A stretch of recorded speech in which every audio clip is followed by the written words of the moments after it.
Mount Zion CME Church-Kilgore presents a sermon by Reverend Ronald E. Daniel Sr., pastor of Mount Zion CME Church-Kilgore, Texas. This sermon is entitled, What Is It? Coming from Exodus chapter 16, verses 2 through verse 15. You will also be blessed by the inspirational singing of Minister Perfect Atkins. It's another day's journey.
What is it?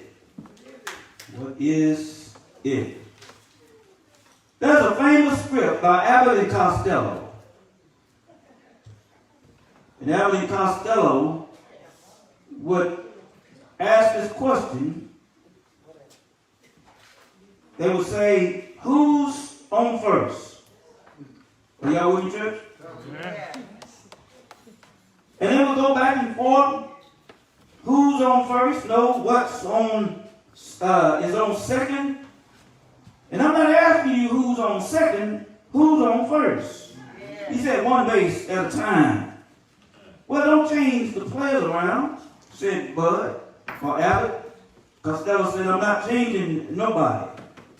Abbott says, take it easy, buddy. Costello says, I'm not asking you who's the guy on first base. Abbott said, that's right. Costello said, okay. Abbott said, all right. They paused. Costello says, what's the guy's name on first base? Abbott said, no. What is on second? Abbott said, who's on first? Abbott said, he's on third. He's not talking about him. We're not talking about him. Costello said, now, how did I get on third base? Abbott said, why you mention his name? Costello said, if I mention the third baseman's name, who did I say is playing third? Abbott said, no, who's playing first? Costello said, what's on base? Adam said, what's on what? It's on second. Costello said, I don't know. And Adam said, he's on third. Costello said, there I go, back on third again. Amen, somebody. It goes back and forth, with who's on first, what's on second. Amen, somebody. And it's so confusing. And what I saw in this and brought to my memory was this script when I read in here in Exodus chapter 16 of the original name of manna. Manna, the original name is manhu, which is translated, what is it? What is it? And just imagine all these people out in the field as they are picking these, looking at these flakes, frosted flakes, look like frosted cornflakes. Come on, somebody. All on the ground, and they're all asking the question, what is it? And they turn to one another and say, what is it? Yeah, that's what I asked. What is it? No, that's what I asked. What is it? And they said, what is it? Moses said, what is it? That's what it is. What is it? And he said, no, we want to know what this is. Oh, y'all with me, church? Oh, yeah. But all they could come up with was manna, or manhu in Hebrew. What is it? And so, what I want you to do is look at a question stem today.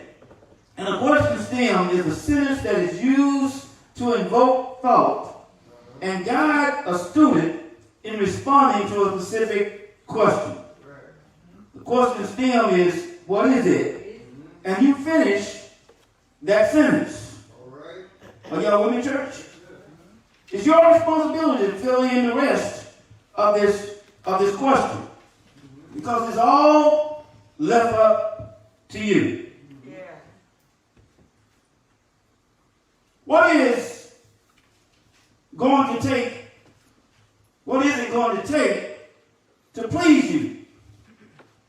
What is it you remember about your captivity? What is it that you remember about your deliverance?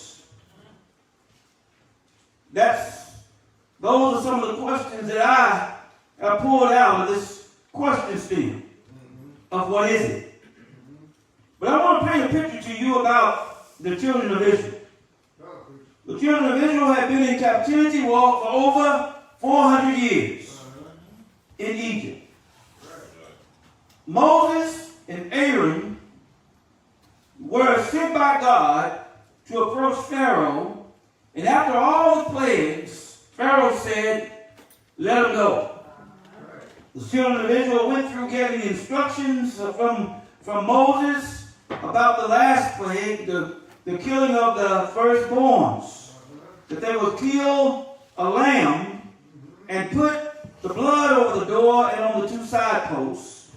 And then on the 14th day, they would kill the lamb in the evening time, eat it all up, and at midnight, the Passover death angel would pass over every house in Egypt.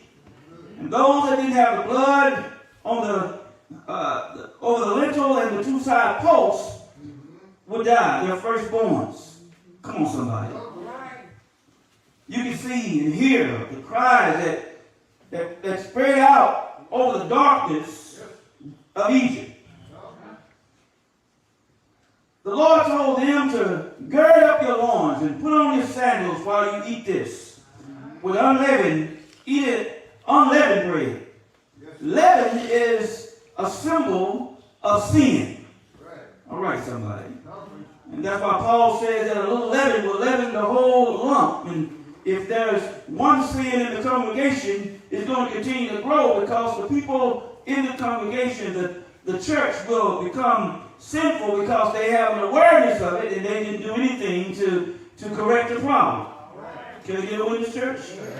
And so the Lord delivered over 1 million some people out of Egypt. We said that 1 million some people were about the size of San Antonio and Austin, Texas. Getting all those people out like they try to do in Houston when they have these hurricanes that come through.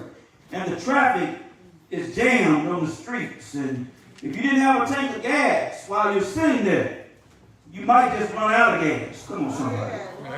But these people were on foot, walking with their sandals, going, following Moses' instructions. They get to the Red Sea. They could have gone around the Red Sea to the Philistine area, but the Lord said that if the people saw the Philistines, the Israelites would turn and run back. So the Lord told Moses last week, when we were preaching and talking about it, he told them to tell the people to move forward. You raise up your rod and part the sea. And as for me, I will confuse the Egyptians. I will harden their hearts, and they will turn and go into the waters. And then they will know the glory of the Lord God. Yeah. Come on, somebody. Yeah. The Lord took the Israelites through the first aquarium ever made. If y'all can picture in your mind, and I did a little research, I don't know exactly what the Red Sea looked like back in that time, but I do know that the Red Sea of today has over 100 species of fish. And they're exotic. They're beautiful fish. And so if you're walking through the waters and you see the water on one side and the water on the other, if you've ever been in an aquarium where you go down underneath and you see all these fish through a glass, come on, somebody. This is what the children of Israel were seeing as they were walking. They saw fish on both sides of them. Beautiful fish as they walked through, and their minds might have been taken off the fact that the enemy were behind them.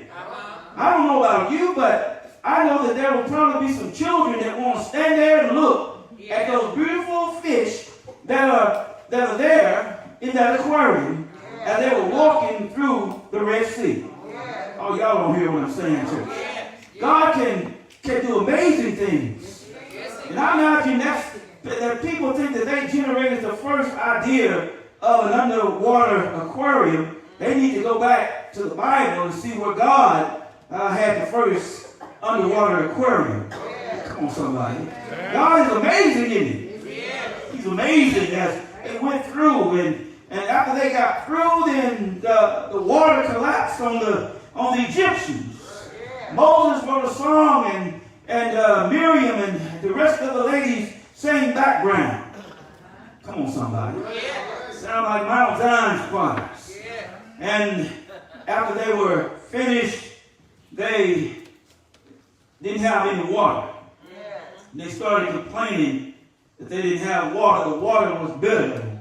And Moses prayed to the Lord, and the Lord changed that water from bitter to sweet. Can I get a witness, church? Bible says that after the Lord had provided water for them, through Exodus 15, 22 through 27,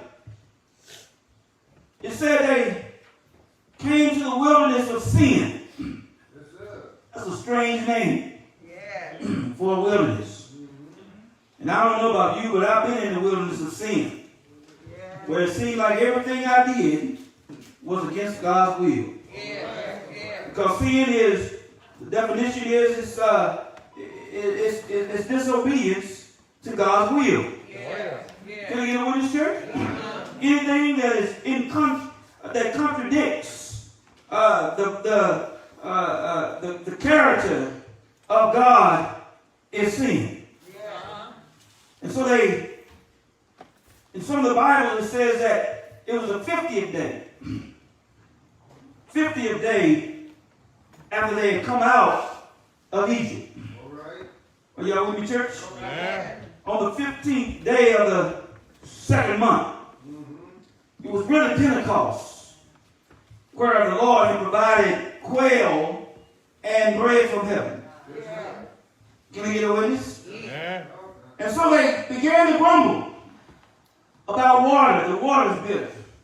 They began to grumble about they didn't have meat to eat. They started talking about how all the food was there, and we sat by the melons. Can I get a witness, church? They began to grumble, and they said, would that we had died by the Lord's hand in the land of Egypt when we sat by the pots of meat. We had lots of pots of meat. We sat by when we ate bread to the full, for you have brought us out into this wilderness to kill this whole congregation with hunger. I'm asking, what do you remember about your captivity? What do you remember about what you went through before you were delivered by the Lord? Can I get a witness? Do you remember the times when you were crying late in the midnight hours? When you felt like there was no help for you? What do you remember how you would go to your friends and talk to them, but there was no help? Did you remember how you used to try to use drugs or alcohol to try to help solve or ease your pain and your problems, but you didn't find any answers in those? Just a deeper addiction to your drug of habit. Can I get a witness, church? Do you remember what it was like when you lost your mom, or you lost your dad, or you lost a husband or wife, and the Lord just comforted you? Wipe the tears from your eyes. Late in the midnight hours, how he wiped your tears from your eyes. Have you forgot about the time when the doctor said that you have cancer and you better get your house in order, and you turn to the Lord, and you remember that the preacher and all of those who taught Bible study, Sunday school, said that the Lord is a healer? Can I get a witness, church? How you were in nobody's land, like Legion, and in a cemetery where there was no activity going on in your life, no production in your life, but the Lord delivered you from all of your tears. He delivered you from all of your fears.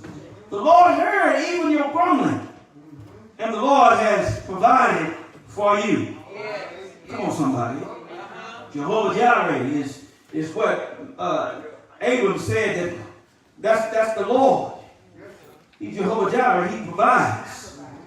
Because when he was going to put a knife to his son Isaac, the Lord said, don't strike the child. There's a ram that was stuck in the thicket of the bush. Come on, somebody. And that child was able to live because the Lord provided.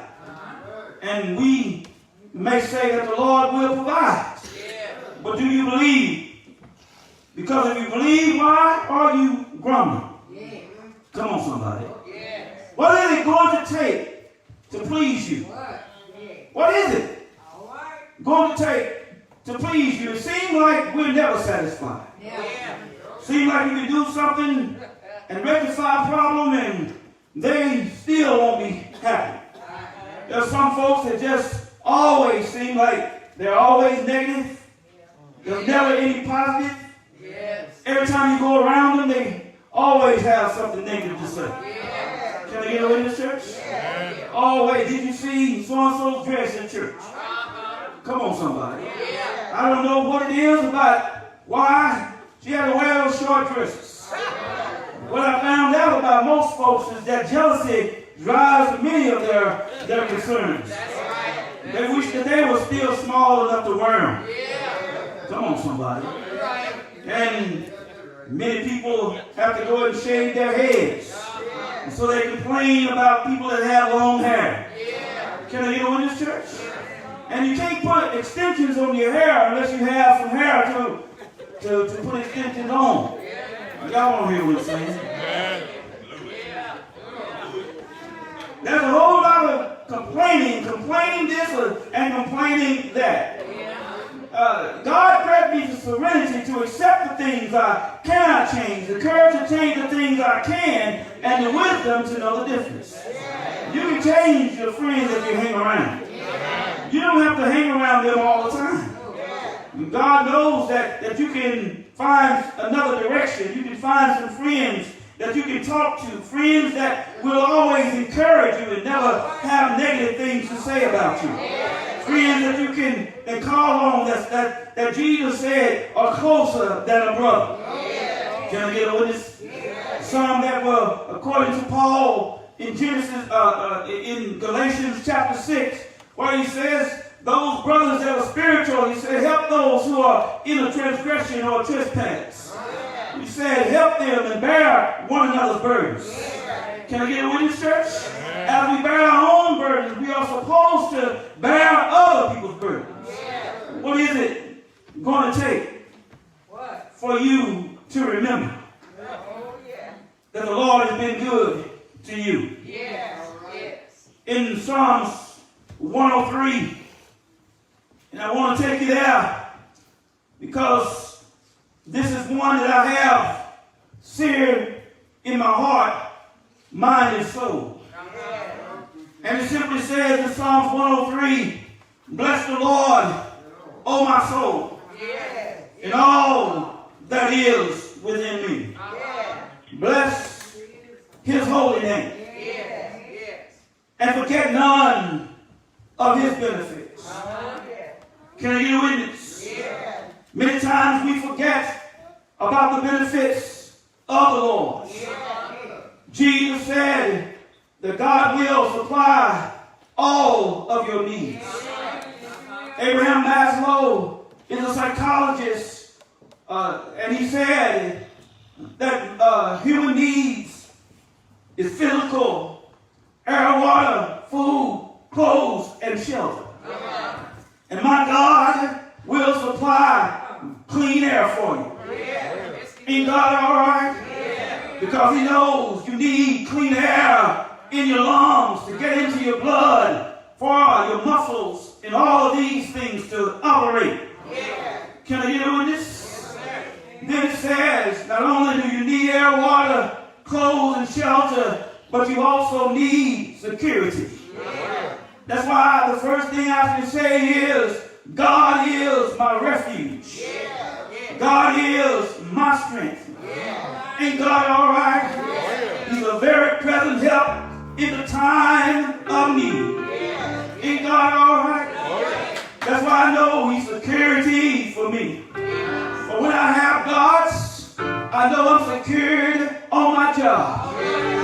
When I have God, I know I have peace secured in my soul. Ain't God all right? When I have God, I don't worry about tomorrow. Because God said that tomorrow has too many problems in it of its own. Why should I drag tomorrow into today? Ain't God all right?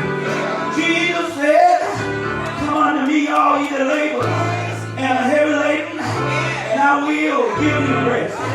Take my yoke upon you and learn of me, for I'm meek and I'm lowly in heart, and you shall find rest unto your soul. You can tell me right now that the Lord is my refuge. He is my security. Late in the midnight hour, he is my security. Early in the morning, he is my security. When I drive down the road, he is my security. As the psalmist said, if I fall and dash my feet on a rock, the angels will catch me. Ain't God all right? I know he's been there for. Ain't God all right? The next thing Maslow said, he said that you need love. Man needs love, but not that eros love. Not that brotherly kind of love. But we need unconditional love. We want people to accept us the way we are. Whether I'm fat, or whether I'm skinny, whether I'm white, or whether I'm black, or whether I'm another color, I want to be accepted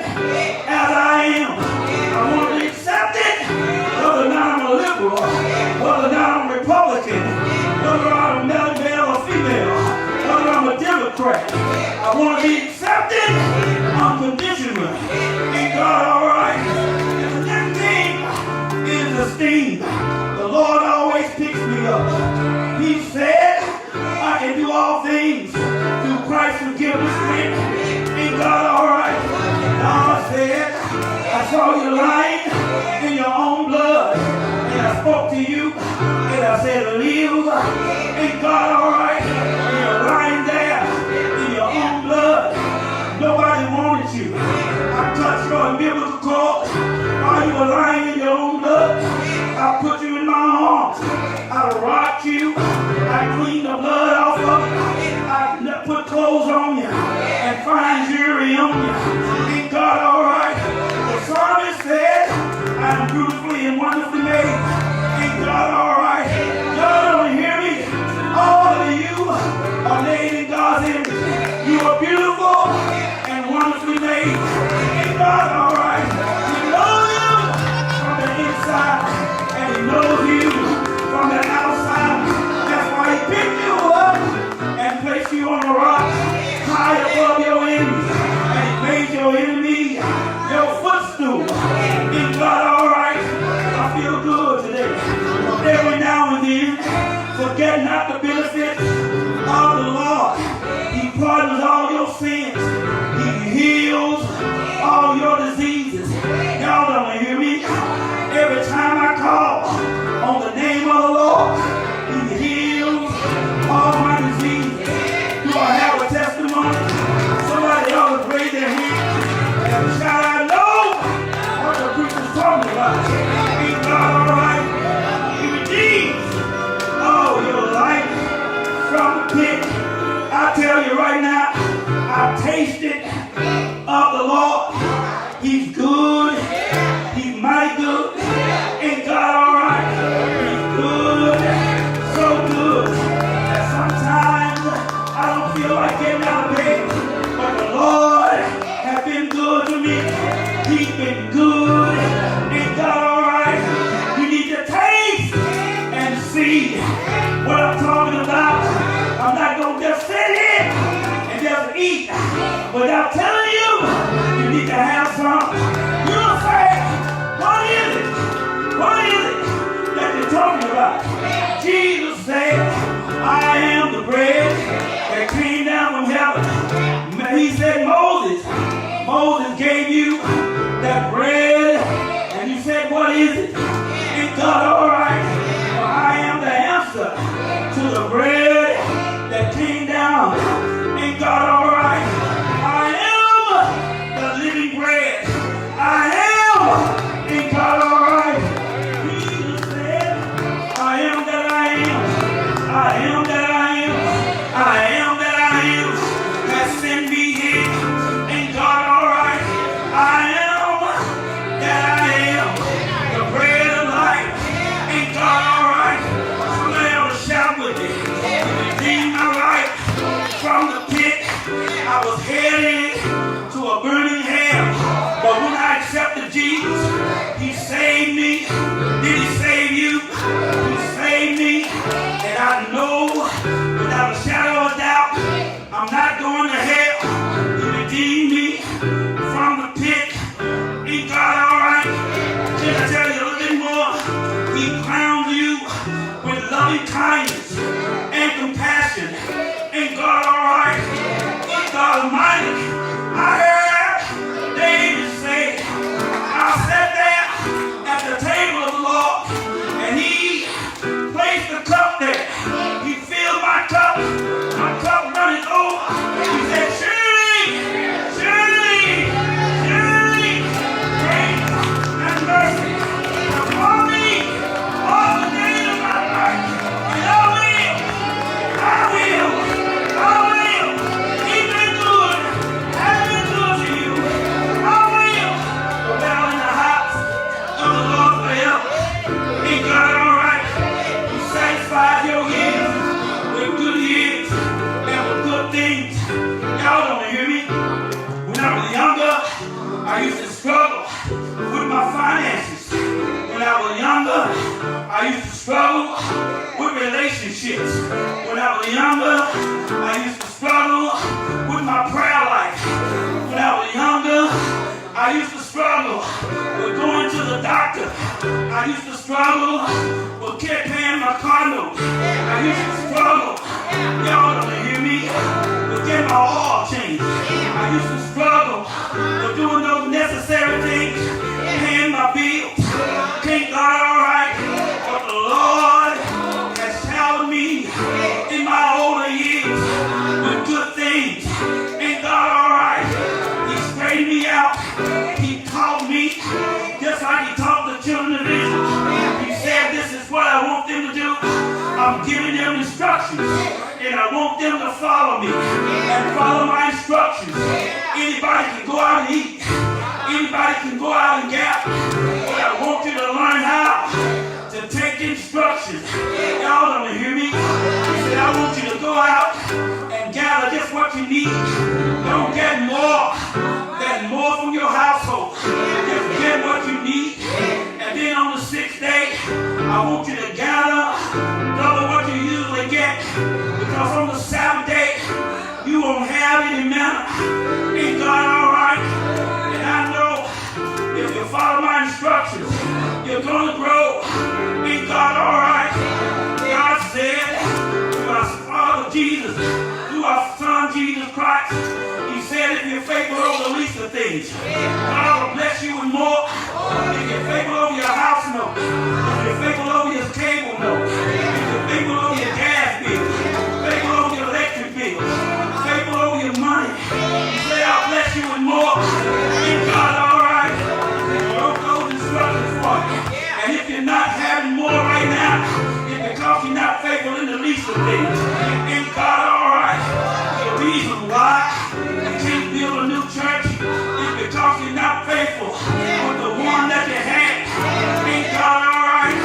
He's not giving you more land because you're not faithful with the land you already had. Ain't God all right? I'm here today to tell you to follow the instructions of the Lord. Y'all don't hear me? I feel good today. Why did they stay in captivity for 400 years? The Lord wanted them to learn the trades of the Egyptians. Wanted them to learn how to work under pressure, how to use critical thinking. Because when they took away some of the things that make brick, they still were creative in their critical thinking of how to continue to make brick. Ain't God all right? The 5 basic skills is reading, writing, listening, speaking, and math. Y'all don't hear me? You need to add critical thinking. You need to add problem solving. Ain't God all right? You need to add computer technology. You need to add your sociability. Talking about Facebook, talking about Twitter. Ain't God all right? You need to learn how to add to those basic skills because the Lord gave you a talent. Ain't God all right? And the one that went and increased the 5 talents that the Lord gave you. Ain't God all right? I'm here today to tell you can't bury your talents. But the Lord wants you to add more talents to your basic skills. Can I get a witness? He's been good to me. He's been good. And right now, church, we're in this pandemic. God said you need to learn how to do technology. You need to learn how to do other things. It's easy to come to church. It's easy to do those things. But it's hard to get a computer up. It's hard for you to learn those. So you need to try. Because the Lord says, work out your own soul salvation with fear and trembling. For it is the Lord who worketh in you, both to will.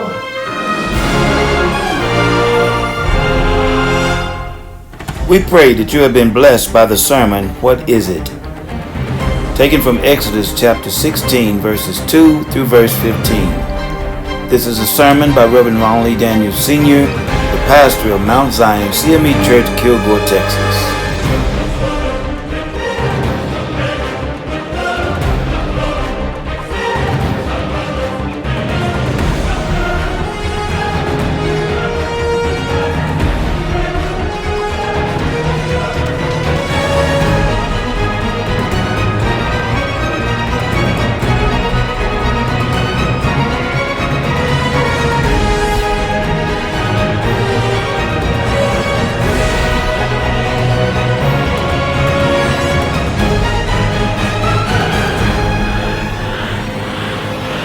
This sermon can also be found at Mount Zion CME Church-Kilgore.com and YouTube.